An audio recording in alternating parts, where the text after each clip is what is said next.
ABC, Jamie here. Hope you're all doing well. Just wanted to jump on and share a few records that I've been playing in the last couple of weeks with you guys. A lot more stuff from this year than I've shown previously, which is good. Just want to mix it up a little bit more. Not everything I listen to is old music. So yeah, let's get straight into it. Kick off with a Scottish artist here actually. This is Andrew Wasylyk, and this is a record of his called Fugitive Light and Themes of Consolation. Now, Andrew Wasylyk is based in Dundee, which is about an hour north of Edinburgh where I live. And this is his third record on an Edinburgh label called Athens of the North. And the music really is, it's the three records he's put out on the label are all evocations of his part of Scotland, sort of eastern coastline around the Firth of Forth, and up towards Aberdeen. And it's actually what's playing in the background at the moment. I'm not sure if you'll be able to hear it or not, but musically it's a really, really interesting blend of sort of think David Axelrod, but a little more chamber music. Touches of like Bob James with his Fender Rhodes work. He plays a lot of Fender Rhodes on this. Yeah, a lot of library music sounds to it, bit of jazz, like think a bit of ECM-ish in the tone as well. And yeah, all of the music has a very, not necessarily melancholic feel to it, but there's a real sense of memory and longing, and I guess a tinge with nostalgia in there as well. I had the privilege of seeing him play with the band that he did the previous records. About a year ago now, back when we could still see live music for the album launch, and it was just so beautifully arranged and composed. He's got a marvelous ear for composition and kind of group voicing. So yeah, on here you've got trumpet, trombone, sax, clarinet, violin, viola, cello, double bass, clarsach, which is like a Scottish version of a harp, and I know he's mentioned like Alice Coltrane as a touchstone for his last album and this one a little as well. And then there's some kind of drums and some electronic drum programming on there as well. Anyway, yeah, I wanted to show something from a Scottish musician, and this is a really, really, really beautiful contemporary release. Just came out a few weeks ago, and yeah, there's an amazing booklet in here as well, full of photography and artwork to accompany the album. And all of the pictures have this blend of sort of darkness and shadow and light. And really the album's almost an exploration of the sound of where those two things meet, that meeting point between the darkest shadow and the brightest light, which I think at the moment is something that we all really need to hold on to in so many ways. Here's another one from this year, and I'm going to say that this right now is the contender for my album of the year. This is a band called Sault, S-A-U-L-T. It's a UK group, and this album is called Untitled Black Is. Now, nobody knows who's in this band. This is the third record that they've put out. They've put out 4 in total, but this is the third one that was released back in June. And they just dropped the albums digitally to begin with. And there's next to no info surrounding them at all. Now this really broke out over here in June when this dropped. I think it landed in the DJ Giles Peterson's email inbox at about 5 in the morning on a Saturday, and he has a show for those who won't be from the UK, which is probably most of you. He has a show on the BBC every week, that kind of jazz, electronic, funk, hip hop, all sorts of stuff. He's a real tastemaker in this country. But yeah, it landed in his inbox at 5 AM. He played it 3 times before he went on the radio at 2, declared it like a masterpiece immediately, and he played the entire album front to back live on the radio, which I think is the first time he'd ever done that for any records. So what is this? Well, it's a blend of funk, of soul, of contemporary R&B. There are touches of jazz, there's a lot of spoken word in here, and it's a profoundly political statement on what is happening now in the world. In a sense, it's almost like a companion piece to that Irreversible Entanglements record that I shared, I think my last video or the one before.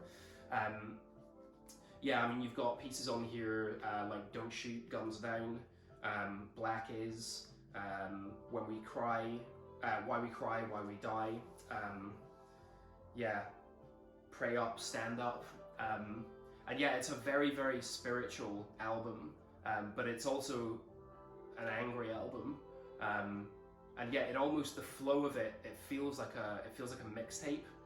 You have little short snippets here and there, longer tracks, and it's just a deeply, deeply affecting, powerful record, which I urge all of you to check out. I'll leave a link to the Bandcamp page for this and the other, that Andrew Wasylyk album I shared.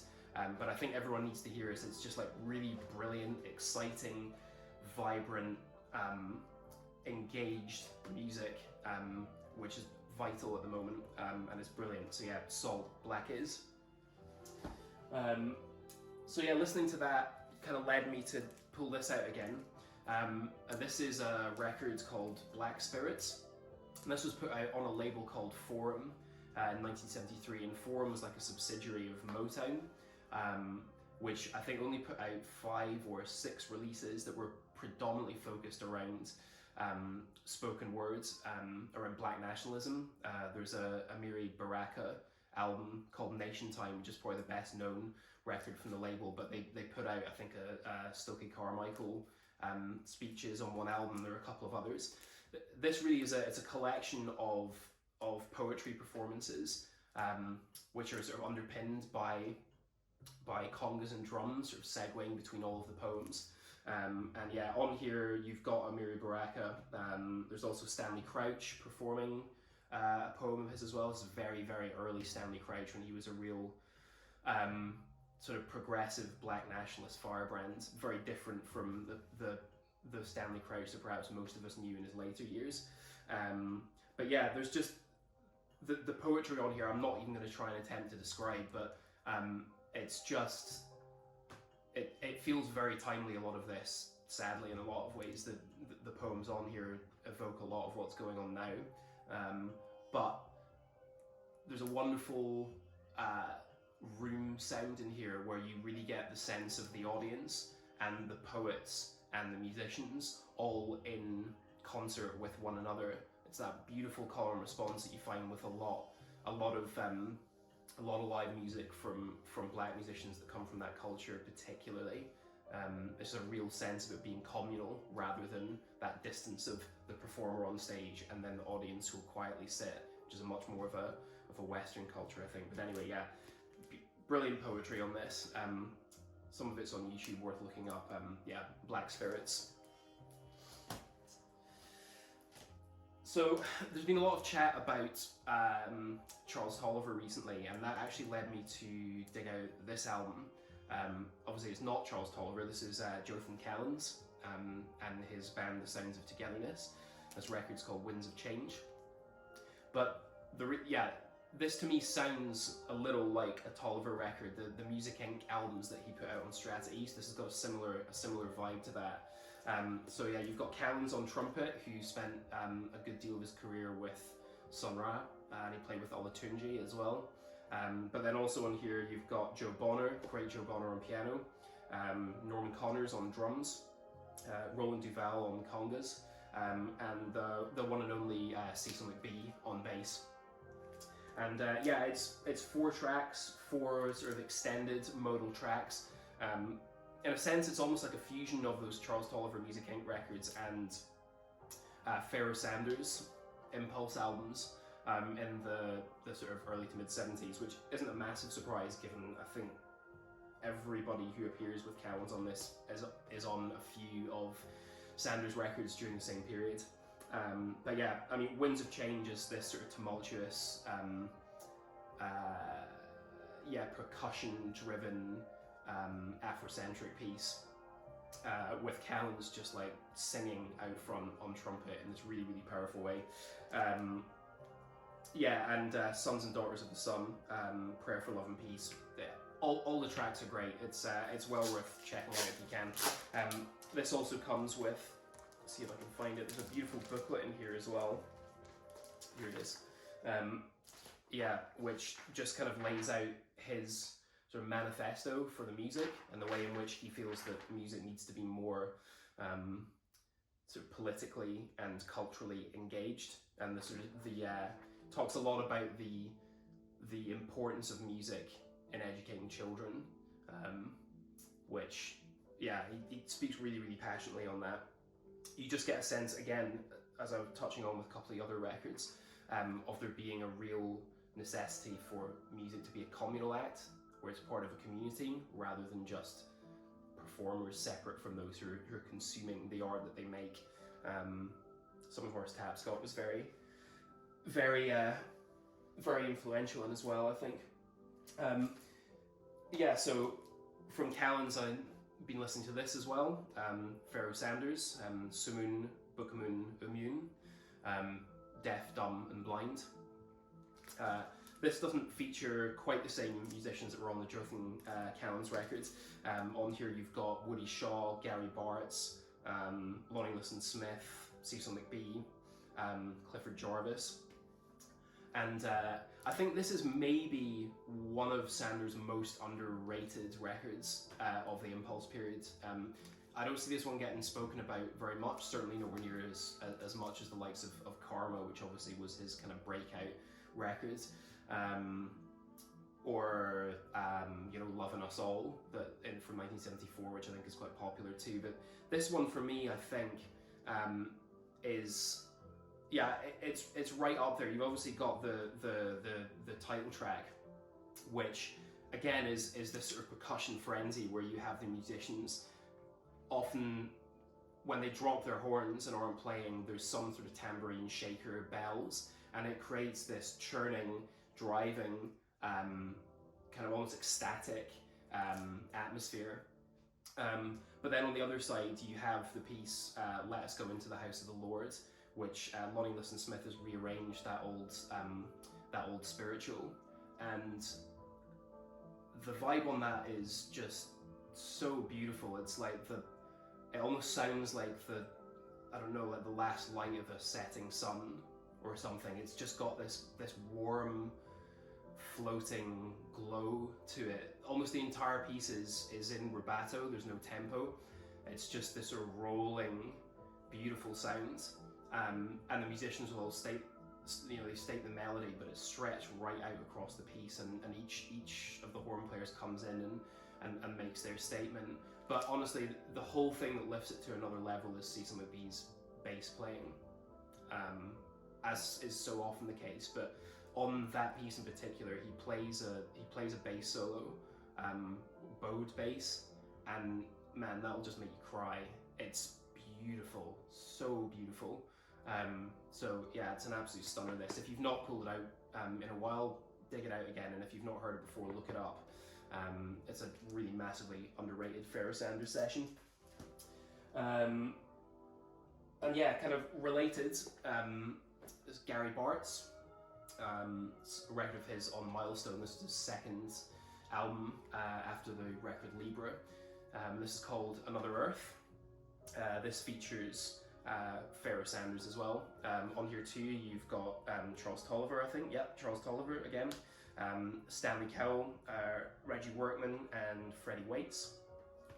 And I was playing this last week because Gary Bartz, still with us, turned 80 or 81, I think.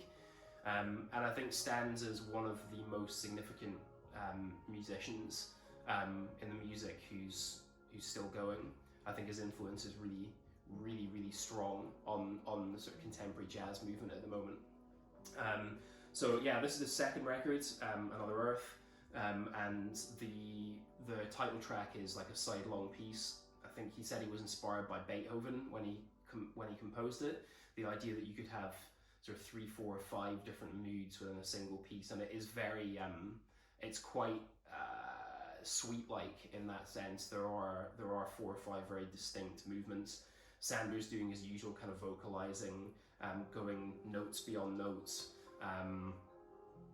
It's beautiful. And then Dark Nebula, which is a sort of waltz time ballad, very, very dark melody to it. It's, I think, probably my favorite piece on this. Beautiful music, Gary Bartz. and he is still making music actually. And here's one that came out this year. This is a record that he made with the British group Maisha, who put out one album a couple of years ago called There Must Be a Place, and Maisha, kind of Afrocentric, spiritual jazz, for want of a much better term. Also features Nubia Garcia, who's trailblazing in her own direction at the moment. But yeah, this is a record that they made together in the Netherlands late last year, I think. And this is a session for the label Night Dreamer. And Night Dreamer is an interesting label because pretty much all the releases they're putting out are direct-to-disc recordings, so it's being cut straight onto the vinyl as the musicians are playing live. So you do get an amazing live, warts and all, sound to this. Their records all sound phenomenal. The pressings are brilliant. The sound quality is exceptional.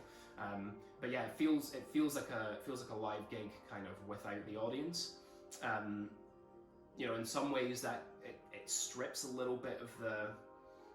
To me, there's something a little lost, almost in these direct-to-disc sessions. As a result, you want to hear an audience, but there's none there.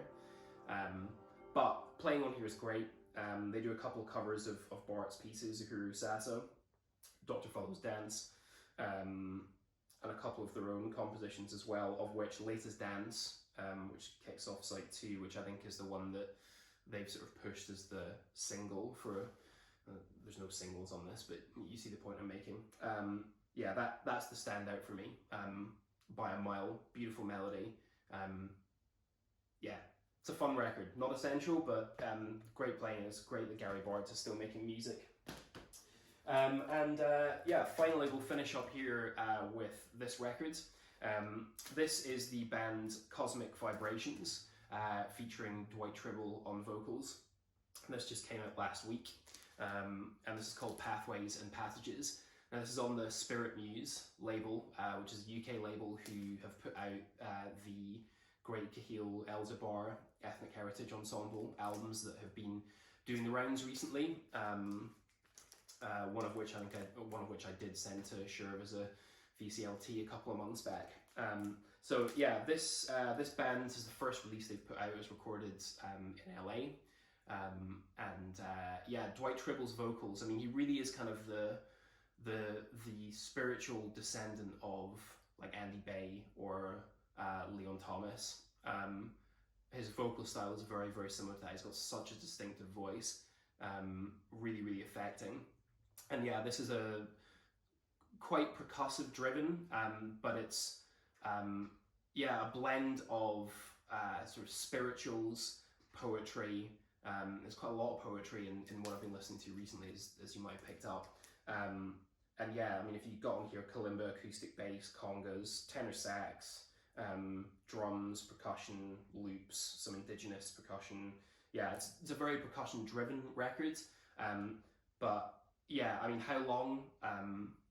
Very, very moving words on that. If there's one piece to look up, I'd say go check that one out. But they also do a gorgeous cover of Motherless Child. Yeah, I'm still digesting this one. I've only listened to it probably 3 or 4 times since I got it, but there's tons in it. You can feel it's a very deep album, so I'm going to keep listening to this one over the next few weeks. Yeah, this one's going to stick with me for a while too. So yeah, that'll do for this week. I'm kind of out of records to show. So yeah, I hope there was some interesting stuff in there for you to go check out. Definitely go listen to that Sault record, and the Andrew Wasylyk one as well. I'll leave links to both of those, the Bandcamp links, below the video here. And yeah, as always, thanks for watching, and take care and look after yourselves. Yeah, cheers.